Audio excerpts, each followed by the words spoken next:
This is WNZK, Dearborn Heights, Detroit. Your ethnic superstation at 690 days, 680 nights.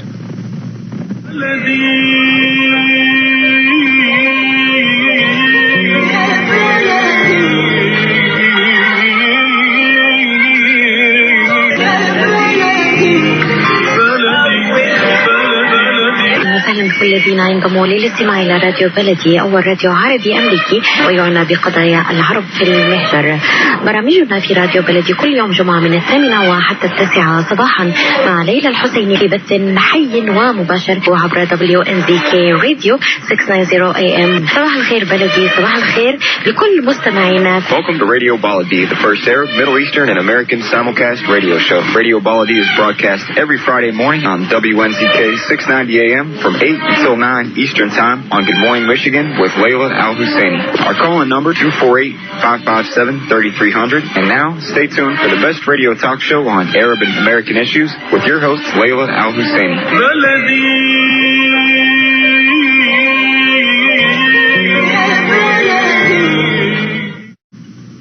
I'm RadioBaladi reporting from Washington. Good morning. The world just said good riddance to a turbulent 2014, marred by terror, violence, Ebola outbreaks, and the horrific series of airline disasters. Let's turn to the Middle East. From the war on ISIS to falling oil prices, the region had a dramatic year in 2014. Presidential elections in Egypt and Tunisia, U.S.-Iranian dialogue, Gulf states split with Qatar, the Syrian refugees' plight, and Iraq's new government are some of the events in 2014. In Libya and Yemen, fighting continues, and in Palestine, a renewed quest for statehood and end of occupation. So what the new year may carry to the region. In a moment, we'll be talking with a group of distinguished experts. From London, Hamdi Faragalla, a veteran BBC journalist.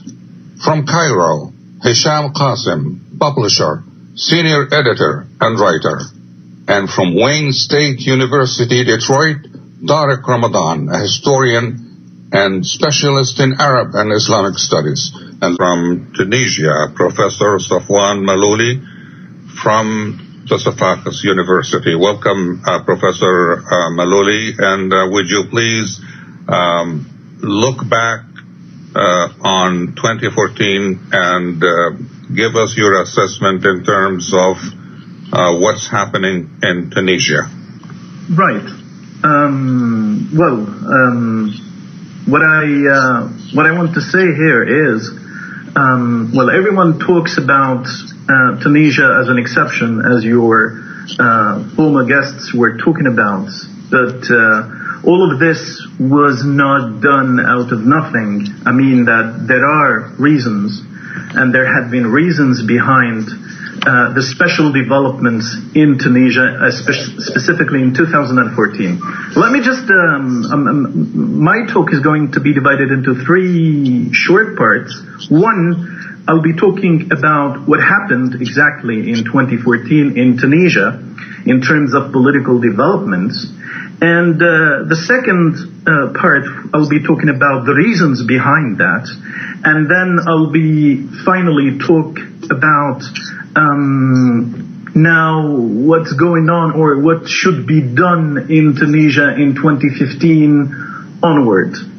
Starting from the 2014, there are 5 landmarks or 5 historical landmarks that happened in 2014. The first is January the 26th, 2014, whereby the Parliament of Tunisia ratified the new constitution by a drastic majority, which is a historical landmark in 2014 in my country.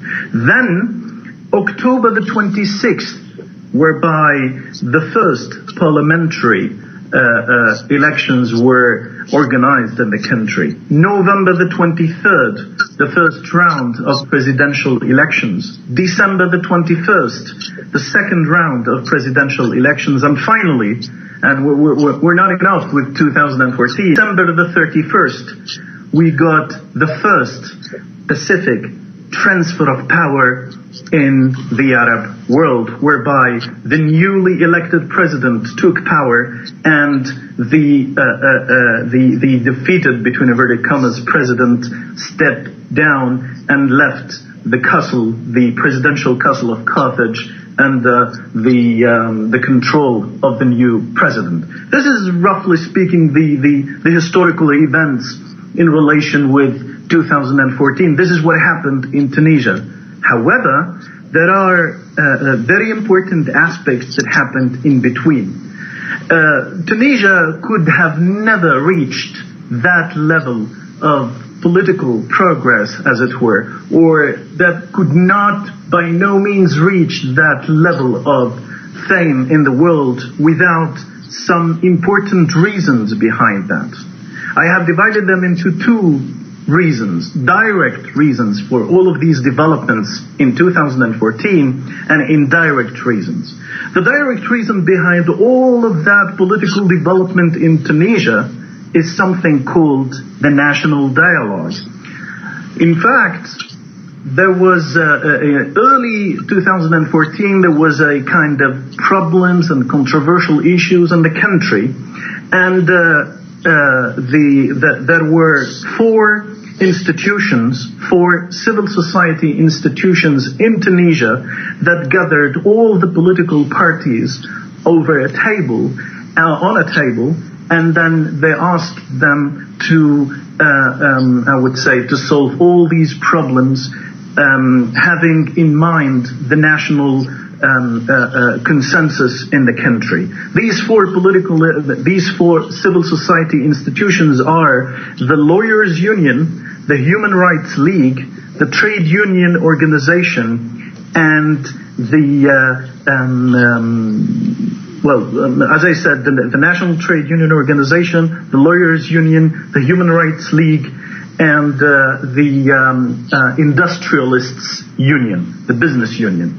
These four institutions, these four civil society institutions, were guiding and controlling what happened to be known now in Tunisia as the national consensus.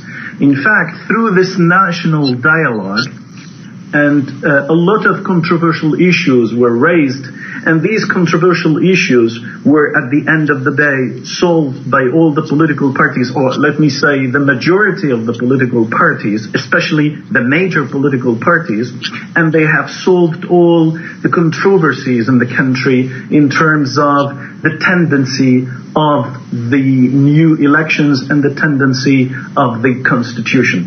This is the direct reason behind what happened in Tunisia in 2014.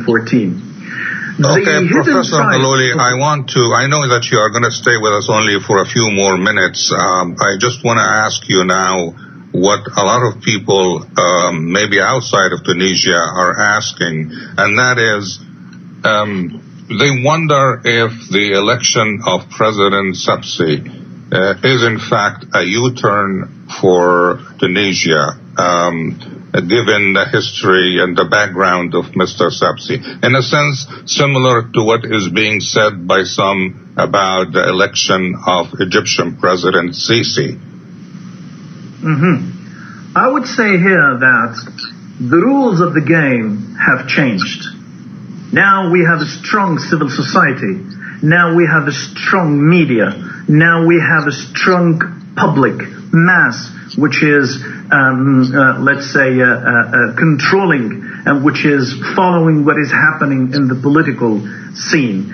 The election of Sibsi is a turning point, yes, in the history of Tunisia. But, democracy is a process. It's not a final point.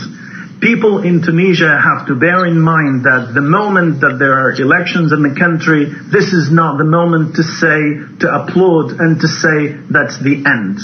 It is the starting point of a democratization process. It is a starting point for a kind of, I would say, democratic dialogue whereby everyone has to take his or her responsibility to control the government, to control what is happening in the country, to participate, to work, and to build a new Tunisia different from an old one.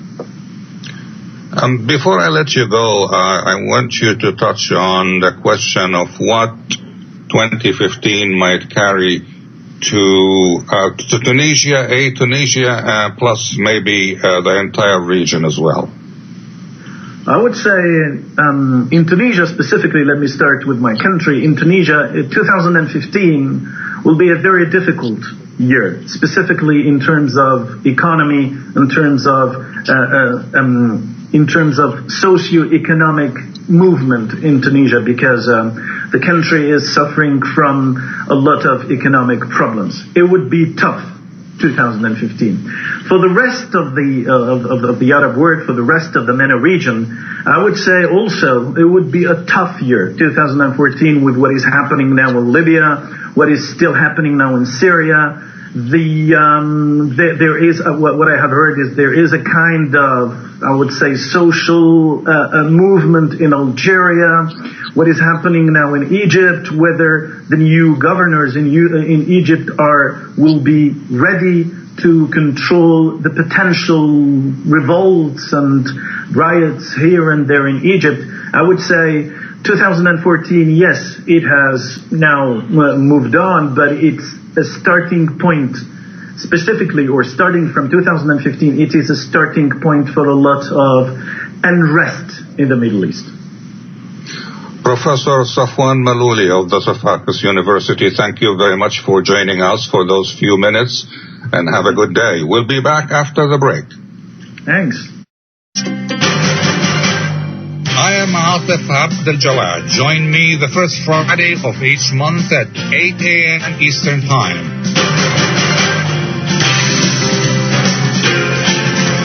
I will be discussing some of the most important issues and events in the Middle East, live on America's Voice of the Arabs.